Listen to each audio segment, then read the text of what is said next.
అనాదిగా మానవులందరికీ ఒకటే ఒక కోరిక, ఎక్కువ కాలం జీవించాలి.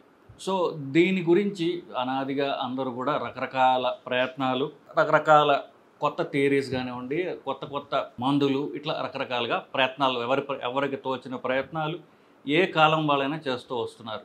ఇన్ఫ్యాక్ట్ జబ్బు వచ్చినా మీరు గుడికి వెళ్ళినా సరే మహామృత్యుంజయ హోమం చేయండి అంటారు. మృత్యుంజయ హోమం అంటే ఏమిటి? ఓం త్రయంబకం యజామహే సుగంధిం పుష్టివర్ధనం ఉర్వారుకమివ బంధనాత్ మృత్యోర్ మృక్షీయ మామృతాత్. అంటే ఓంకారం తర్వాత ఓ సుగంధాలు వెదజల్లే, మనుషులకి పుష్టిని కలిగించేటటువంటి, మనుషులకి పుష్టి అంటే ఆరోగ్యం, బలము కలిగించేటటువంటివి ఓ సుగంధాలు వెదజల్లేటటువంటి ముక్కంటి త్రయంబకం. సో ఈ శివుడా మీకు నమస్కరిస్తూ నేను ఏమడుగుతున్నాను నిన్ను? ఉర్వారుకమివ.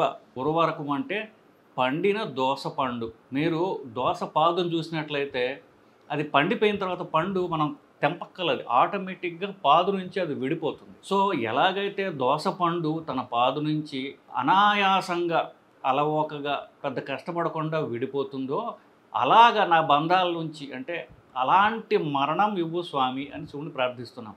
నన్ను ఎక్కువ కాలం బతికేటట్టు చూడు, నాకు చావు లేకుండా చూడని అడగట్లా. సో అల్టిమేట్ మనకి అన్నిటికంటే అతి ఉత్తమమైన వరం దేవుడు మనకి ఏమి ఇవ్వగలడు అంటే అనాయాస మరణం, సునాయాస మరణం.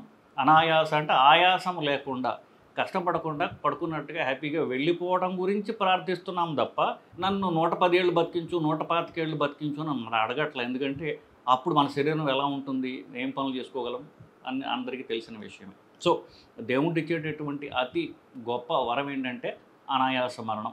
అది మహామృత్యుంజయ మంత్రం అంటే అదే బేసికల్లీ. ఉర్వారుకమివ బంధనాత్ మృత్యోర్ మృక్షీయ అమృతాత్. అమృతత్వంలోకి తీసుకెళ్ళు. ఇలాగ నన్ను ఎలాగైతే దోసపండు తన పాదు నుంచి అనాయాసంగా విడిపోతుందో అలాగ నాకు మరణం ఇచ్చి అమృతతత్వాన్ని నాకు అలాగా ఇచ్చేసినట్టు. అమృతం అంటే మృతి లేనిది, అమృతత్వంలోకి నన్ను తీసుకెళ్ళు అని చెప్పి. అమృతత్వం అంటే చావుకి భయపడని స్టేట్, మృతి లేని స్టేట్ కాదు. శరీరం వచ్చిన మృతి వస్తుంది కాబట్టి అమృతత్వంలోకి, అంటే చావుకు నేను భయపడనటువంటి స్టేజ్ నన్ను తీసుకెళ్ళు స్వామి అని. సో ఇదంతా దీన్ని చెప్పడానికి నేను ఈ వీడియో చేయట్లా. సో ఎక్కువ కాలం బతకాలి. సో ఎక్కువ కాలం ఎలా బతకాలి అన్నటువంటి దాని మీద will come back to science. So డాన్గో గారు మనం చెప్పినటువంటి ఆయన ఒక ప్రయోగాన్ని, ఒక ఎక్స్పెరిమెంట్ని కోట్ చేశారు. ఆ ఎక్స్పెరిమెంట్లో ఏం చేశారంటే ఎక్కువ మంది కాదు, ఒక 6 మంది 45 నుండి 65 వయసు గల ఆడవాళ్ళని తీసుకుని ఈ 6గురికి 8 వారాలు హార్డ్లీ 2 నెలల పాటు మేము చెప్పినట్టు చేయండి, మీరు చెప్పినట్టు చేయించిన తర్వాత మీ ఆరోగ్యం ఎలా ఇంప్రూవ్ అవుతుందో చూద్దాం అని చెప్పేసి వాళ్ళు ఒక ప్రయోగం చేశారు. ఇది అమెరికాలో, యూఎస్లో జరిగింది. సో వాళ్ళు చేసినటువంటి అంటే ఇప్పుడు ఎక్స్పెరిమెంట్ అనేది ఎలా ఉంటుందంటే ముందు కొంతమందిని సెలెక్ట్ చేసుకుంటారు, వాళ్ళకి ఒక ఎక్స్పెరిమెంటల్ ప్రోగ్రామ్ ఇస్తారు. అంటే మీరు ఇలా చేయండి, ఇంతకాలం చేయండి, దీని తర్వాత మనం ఈ పారామీటర్స్ మనం పరీక్ష చేద్దాం. సో అప్పుడు మనం అనుకున్నది, ముందు ఎక్స్పెరిమెంట్ మొదలుపెట్టే ముందే ఈ ఆబ్జెక్టివ్స్ మనం రీచ్ అవ్వాలని, ఈ ఆబ్జెక్ట్స్ మనం పరీక్షించాలని పెట్టుకుంటారు. అవి ఎలా ఉన్నాయి అని పరీక్ష చేస్తారు. సో వీళ్ళలో సో 8 వారాల పాటు ఉంటుంది ఎక్స్పెరిమెంట్. ఈ 6 మంది మహిళలకి వాళ్ళ తిండి మేము మారుస్తాము, మేము చెప్పినట్టుగా వాళ్ళ వ్యాయామం రోజు చేయాలి, కనీసం 7 గంటల పాటు నిద్రపోవాలి, క్వాలిటీ ఆఫ్ నిద్ర. అంటే నిద్ర వల్ల శరీరానికి రెస్ట్ వస్తుంది, తనకు తాను రీజనరేట్, అంటే తనకు తాను హీల్ చేసుకునేటటువంటి టైం వస్తుంది. సో నిద్ర మేము చెప్పినంత టైం నిద్రపోవాలి, వేరే మానసిక ఒత్తిడులు లేకుండా మేము చెప్పినటువంటి చిట్కాలు వాళ్ళు చేయాలి. సో ఇట్లా గనక 2 నెలల పాటు చేసినట్లయితే వాళ్ళు ఏవి మార్పులు వస్తాయని చూశారు. సో వీళ్ళందరూ గుర్తుపెట్టుకోండి, 45 నుండి 65 వయసు గల మహిళలు బేసికలీ. సో యూజువలీ ఈ వయసు మహిళలు కొంచెం ఓవర్ వెయిట్ ఉంటారు, షుగర్లు, బీపీలు ఉంటాయి. ఇవన్నీ కూడా లైఫ్ స్టైల్ డిజార్డర్స్ అంటారు. అంటే మన ఆచార వ్యవహారాలు, తిండి తెప్పలు, వ్యాయామం సరిగ్గా లేకపోవడం వల్ల వచ్చినటువంటి జబ్బులు. ఈ జబ్బుల్ని మనం కరెక్ట్ చేస్తే ఏమవుతుంది అని చెప్పేసి వాళ్ళు చూశారు. 8 వారాలు అయిన తర్వాత మీ వయస్సు 40, 65 ఉండొచ్చు. వయస్సు అంటే ఏమిటి అని ఒకసారి మాట్లాడితే, వయసులో మనం 2 రకాలు ఉంటాయి. అందరికీ ఒక వయసు అంటే ఆ వయసులో రకాలు ఏంటంటే అని అనుకోవచ్చు మీరు. ఒకటి క్రోనలాజికల్ ఏజ్, అంటే మీరు పుట్టిన తేదీ మీకు తెలిస్తే ఇన్నేళ్ళు అయింది, ఈ శరీరం పుట్టి ఇన్నేళ్ళు అయింది. రెండవది ఏంటి బయలాజికల్ ఏజ్, అంటే ఇప్పుడు మనం ఎప్పుడు పుట్టామో మనకు ఎలా తెలుసు? మనకు ఒక బర్త్ సర్టిఫికేట్ ఒకటి, అంటే తల్లిదండ్రులు చెప్పారు మా బాబు ఈరోజు పుట్టావు నువ్వు అని మనకు తెలుసు. ఇన్ఫ్యాక్ట్ మీరు పల్లెటూళ్ళకి అయితే చాలామంది ఎప్పుడు పుట్టామో వాళ్ళకి తెలియదు అసలు. అప్పుడు వయసు ఎలా తెలుస్తుంది వాళ్ళకి?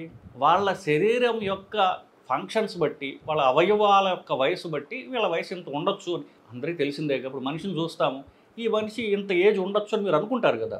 నేను ఎంత ఇప్పుడు ఆడవాళ్ళు ఉంటారు, వాళ్ళ వయసు చెప్పడానికి వాళ్ళు ఇష్టపడకపోవచ్చు, కానీ చూసిన వాళ్ళకి ఓహో సుమారు ఇంత వయసు ఉంటుందని తెలుస్తుంది కదా. అది బయలాజికల్ ఏజ్. అంటే మనిషి యొక్క ఆరోగ్యం బట్టి, ఆ శరీరం బట్టి ఎంత వయసు ఉండవచ్చు అది బయలాజికల్ ఏజ్. ఎంత వయస్సు వాళ్ళ పుట్టిన తర్వాత కాదు, అది ఒక వయసు, ఇది ఒక రెండో రకమైనటువంటి వయసు. సో ఈ రెండో రకమైన బయలాజికల్ ఏజ్ అంటాం. సో ఫస్ట్ది క్రోనలాజికల్ ఏజ్, అంటే ఎన్ని సంవత్సరాలైంది ఈ శరీరం పుట్టి. రెండవది అది దాని లోపల అవయవాల ఫంక్షన్ బట్టి అది ఈ వయసు ఏదో ఉందో అది తగ్గచ్చు, పెరగచ్చు. తగ్గించుకోవడానికి ఏ ఇంటర్వెన్షన్ చేస్తే మన బయలాజికల్ ఏజ్ తగ్గుతుంది అనేటటువంటివి తిండి, వ్యాయామం, నిద్ర, మానసిక ఒత్తిడి తగ్గించుకోవడం. ఈ నాలుగు చేసిన తర్వాత చూసినట్లయితే ఒక 62 ఏళ్ల మహిళ, సో ఏం చేశారు, ఈ 8 వారాల తర్వాత వాళ్ళ బయలాజికల్ ఏజ్ ఎట్లా మీరు పరీక్షిస్తారు అంటే దానికి ఒక సైంటిఫిక్ ఫార్ములా ఉన్నది. దాన్ని స్టీవెన్ హోర్వాత్స్ ఎపిజెనెటిక్ క్లాక్ అంటారు. అంటే స్టీవెన్ హోర్వాత్ అనే సైంటిస్టు ఒక క్లాక్, ఒక ఫార్ములా కనిపెట్టాడు ఆయన. అది అంటే ఇంటర్నెట్లో ఉంటుంది, మీరు దానిలో వేస్తే మీకు మీ బయలాజికల్ ఏజ్ మీకు వస్తుంది బేసికలీ. సో దీని ప్రకారము వాళ్ళ వయసు ఎంత అని స్టడీ ముందు చెప్తారు వాళ్ళు. ఈ 2 నెలల తర్వాత ఈ ఫార్ములా ప్రయోగించి వీళ్ళ వయసు ఎంత తగ్గించుకున్నారు వీళ్ళు అనేటటువంటిది ఈ పరీక్ష యొక్క ముఖ్య ఉద్దేశం, ప్రైమరీ టార్గెట్. సో దాంట్లో ఒక మహిళ 62 ఏళ్ళు, ఆవిడకి 11 ఏళ్ళు ఆవిడ వయసు తగ్గించుకోగలిగింది. మిగతా అందరూ కూడా 6 మంది ఉన్నారు కదా, మిగతా 5 మంది కూడా 4 నుండి 6 సంవత్సరాలు వాళ్ళ వయసును తగ్గించుకోగలిగారు. సో వయసు తగ్గించుకోగలగటం అంటే వయసుతో వచ్చినటువంటి జబ్బుల్ని రివర్స్ చేసుకోవడమే. వీళ్ళు చేసినట్టు ఇంటర్వెన్షన్స్ మళ్ళీ చెప్తాం. ఫస్ట్ తిండి గురించి చెప్పాను. తిండి మార్పిడి. ఏం మార్పిడి చేశారు వీళ్ళు? ఏం చేశారంటే వీళ్ళకి ఒక రిసార్ట్లో పెట్టుకోండి, బేసికలీ 2 కప్స్ ఆకుకూరలు, మనం తినేటటువంటి సలాడ్స్లో ఆకులు ఉంటాయి, మీరు చూసినట్లుంటే రంగురంగులు ఉన్నటువంటి క్యాబేజ్ ఇట్లాంటివి ఉంటాయి. సో 2 కప్స్ ఆకుకూరలు, 2 కప్స్ సలాడ్స్ అంటే కీరా, టమాటో, క్యారెట్, బీట్రూట్ ఇట్లాంటివి. కలర్ఫుల్ వెజిటబుల్స్, మళ్ళీ నేను ఇందాక చెప్పినటువంటి క్యాబేజ్ లాంటి రకరకాల రంగురంగుల ఆకులు ఉన్నటువంటివి. 1/2 కప్ పంకిన్ సీడ్స్ అంటే గుమ్మడి గింజలు 1/2 cup. 1/4 cup, 1/4 cup sunflower seeds పొద్దుడు పువ్వు యొక్క గింజలు. బీట్రూట్ 1 లేదా 2. ఇవన్నీ వెజిటేరియన్స్వి. నాన్ వెజిటేరియన్ తినగలిగిన వాళ్ళకి లివర్, యానిమల్ మీట్ తినగలిగిన వాళ్ళకి ఆ కాలేయం, జంతువుల అంటే మేక ఇట్లాంటి మటన్ యొక్క కాలేయము, కనీసము రోజుకి 2-3 గుడ్లు. ఇదండి డైట్ వాళ్ళకి. ఎక్కడా కూడా కార్బ్స్ లేవు. మీరు చూడండి, ఎక్కడా కూడా రైస్ కానివ్వండి, వీట్ కానివ్వండి, జొన్నలు, కూరలు ఏమీ లేవు. వాళ్ళకి మోస్ట్లీ 90% సలాడ్స్ తినిపించారు, మీట్ తినిపించారు, ప్యూర్ మీట్, ప్యూర్ ప్రోటీన్ తినిపించారు. దీంట్లో ఎక్కడా కూడా మిగతా ఎవరెవరైతే చెప్తున్నారో ఇవి తినండి ఆరోగ్యం, ఇలాంటివి తాగండి ఆరోగ్యం, ఇవి ఏమీ దీంట్లో లేవు. మళ్ళీ చెప్తా, లీఫీ వెజిటబుల్స్, ఆకుకూరలు, సలాడ్స్, కలర్ఫుల్ వెజిటబుల్స్, గుమ్మడి గింజలు, సన్ఫ్లవర్ గింజలు, 1-2 బీట్రూట్లు, లివర్ 3 ounces, 3 కప్స్ వేసుకోండి. 3 కప్స్ లివరు, ప్రతిరోజు గుడ్లు 2 లేదా 3 గుడ్లు. ఇవన్నీ కూడా వాళ్ళకి తిండి రూపంలో పెట్టారు. రోజంతా ఇంతే తిండి వాళ్ళకి. తర్వాత కనీసం 7 గంటల పాటు నిద్రపోవాలి, అది మినిమం. రోజు పొద్దున్నే 2 క్యాప్స్ ప్రోబయోటిక్స్ అంటే నిజానికి అది పేగుల యొక్క ఆరోగ్యం కోసం వచ్చేటటువంటి క్యాప్సూల్స్ ఉంటాయి. ప్రోబయోటిక్స్ అని చెప్పచ్చు. అంటే ఇంకా చేసాం పొల్ల మజ్జిగ వేసుకోండి. సో పొల్ల మజ్జిగలో పులుపు ఉంటుంది చూస్తారు, అది ఒక రకం బ్యాక్టీరియా వల్ల వస్తుంది. ఆ బ్యాక్టీరియాని క్యాప్సూల్స్ రూపంలో తీసుకుంటారు కొంతమంది. సో అవి చాలా క్యాప్సూల్స్ ఉన్నాయి. ప్రీ-ప్రో అని లేకపోతే అట్లా రకరకాల క్యాప్సూల్స్ ఉన్నాయి. అవి రోజుకు 2 క్యాప్సూల్స్ ఇచ్చారు. 8 కప్స్ వాటర్ రోజు తాగించారు. ఇది లైఫ్ స్టైల్ మాడిఫికేషన్. తప్పనిసరిగా రోజుకి 30 నుండి 40 నిమిషాల పాటు వ్యాయామం చెయ్యాలి. సో 1 ఇంటర్వెన్షన్, తిండి మార్పు నేను చెప్పాను. 2 నిద్ర చెప్పాను. 3 30 నిమిషాల పాటు తప్పనిసరిగా వాళ్ళు వ్యాయామం చేయాలి. తర్వాత ఇంటర్మిటెంట్ ఫాస్టింగ్ అందరూ చెయ్యాలి. కనీసము 12 గంటల పాటు వాళ్ళు ఏమి తినకుండా ఉండాలి. అంటే బ్రేక్ఫాస్ట్ స్కిప్ చేయాలి. ఇది నేను చెప్పినటువంటి ఒక ఇంటర్మిటెంట్ ఫాస్టింగ్ గురించి కానివ్వండి, నేను చెప్పినటువంటి ఈ స్టడీ నేను చదవక ముందు చేసినటువంటి వీడియోలు సమస్తము ఇదే చెప్పుకుంటూ వచ్చాం. కార్బోహైడ్రేట్స్ తగ్గించండి, తీసేయండి. మార్నింగ్ బ్రేక్ఫాస్ట్ స్కిప్ చేయండి, ఇంటర్మీడియట్ ఫాస్టింగ్ చేయండి, ఎక్సర్సైజ్ చేయండి. ఎగ్జాక్ట్లీ ఇవే చేశారు వాళ్ళు. కోర్స్ 7 గంటలు నిద్ర ఒకటి యాడ్ చేశారు. ఇలా చేయడం ద్వారా వాళ్ళు ఎంత వాళ్ళ బయలాజికల్ ఏజ్ రివర్స్ చేశారు అని చూసాం. ఇంకొక ఆశ్చర్యకరమైన విషయం ఏంటంటే ఈ ప్రోగ్రామ్ అంటే 7 గంటల నిద్ర, అరగంట ఎక్సర్సైజు, నేను చెప్పినటువంటి డైటు వీళ్ళు 100% ఎవరూ చేయలే. వీళ్ళలో కూడా 82% మాత్రమే, అంటే చెప్పిన తిండి కానివ్వండి, ఎక్సర్సైజ్ కానీ, నిద్ర కానివ్వండి, స్ట్రెస్ తగ్గించుకోవటము, గింజలు తినడం, ఇవన్నీ కూడా 82% ఈ ప్రోగ్రామ్ని మాత్రమే ఈ 6 మంది వాళ్ళు పాటించగలిగారు.